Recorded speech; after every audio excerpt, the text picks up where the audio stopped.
Can you do that quieter, please? I'm trying to make a video. Hey! Stay quiet down! I'm trying to be a famous trans YouTuber. So, hello. My name's Nick. I am a transgender female to male individual. Recently, I got my prescription for testosterone.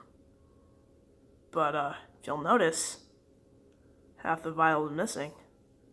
Want to know why? Because at the time of this recording, I am 2 days on T, bitch. Yep. 2 days on T.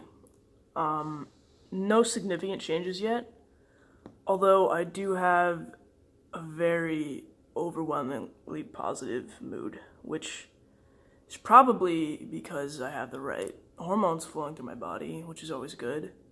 But, other than that, yeah, no physical changes. I mean, I'm horny, but I'm always horny. What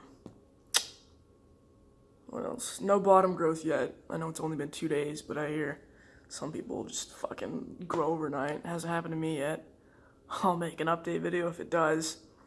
Yep, I'm gonna make the standard monthly updates like everybody else, just cause I fucking can. Yeah. Bye.